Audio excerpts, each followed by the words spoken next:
Laddu Gopal cut. Laddu Gopal कौन है? श्री कृष्ण के बाल स्वरूप का कैसे पड़ा यह नाम?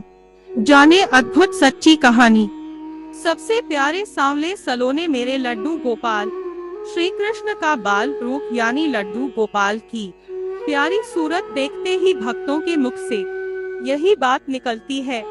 घर में लड्डू गोपाल को रखकर उनकी सेवा करने वाले लोगों को तो लड्डू गोपाल से एक विशेष प्रकार का लगाव होता है।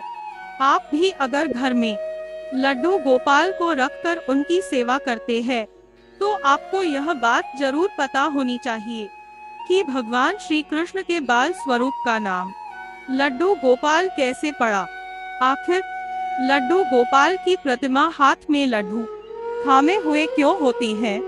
आइए जानते हैं श्री कृष्ण के बाल स्वरूप का नाम लड्डू गोपाल पढ़ने की क्या है कहानी। श्री कृष्ण ने भक्त का भोलापन देखकर धारण किया बाल स्वरूप। श्री कृष्ण के बाल स्वरूप लड्डू गोपाल से एक कहानी जुड़ी हुई है। एक पौराणिक कहानी है कि ब्रज की भूमि पर श्री कृष्ण के परम भक्त कुंभनदास रहते थे। कुंभनदास हमेशा ही ठाकुर जी की भक्ति में लीन रहते थे। कुंभनदास का एक बेटा था रघुनंदन। रघुनंदन बहुत ही सरल और भोला था। एक दिन कुंभनदास को एक नगर में प्रभु श्री कृष्ण का कीर्तन करने का बुलावा आया। कुंभनदास पहले तो अपनी श्री कृष्ण की भक्ति को छोड़कर नहीं जाना चाहते थे, लेकिन फिर लोगों के समझाने बुझाने पर कुंभनदास मान गए और कीर्तन करने के लिए चले गए।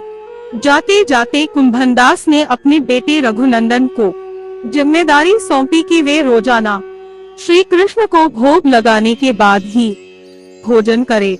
कुंभनदास के चले जाने के बाद रघुनंदन ने खाने से भरी थाली श्री कृष्ण की मूर्ति के सामने रख दी।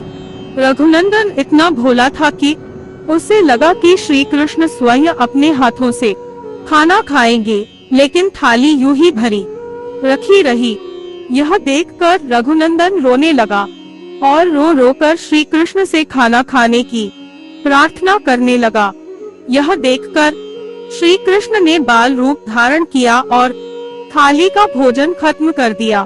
इसके बाद जब कुंभनदास घर वापस लौटा तो उन्होंने अपने बेटे से भोग लगाया हुआ प्रसाद मांगा, लेकिन रघुनंदन ने बड़े ही भोलेपन से कहा कि ठाकुर जी ने सारा भोजन खा लिया।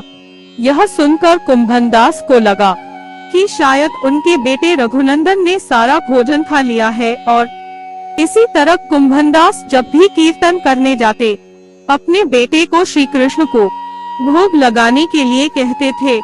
रोजाना भोग का प्रसाद नहीं बचता था और पूछने पर रघुनंदन वही बात दोहरा देता था कि सारा भोजन श्री कृष्ण ने खा लिया। इसके बाद एक दिन कुंभनदास ने लड्डू बनाकर भोग की थाली में रखी और बेटे रघुनंदन को भोग लगाने के लिए कहा। कुंभनदास छुपकर देखने लगे कि आखिर सच क्या है। उस दिन भी यही हुआ। रघुनंदन ने श्री कृष्ण को खाना खाने के लिए आमंत्रित किया।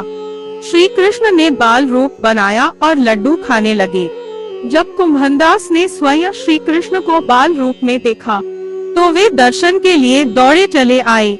उस समय कृष्ण के एक हाथ में लड्डू और दूसरे हाथ वाला लड्डू मुख में जाने को ही था कि वे एकदम जड़ हो गए। इस घटना के बाद से ही उनकी इसी रूप में पूजा की जाती है और श्री कृष्ण के इस बाल स्वरूप को लड्डू गोपाल कहा जाने लगा।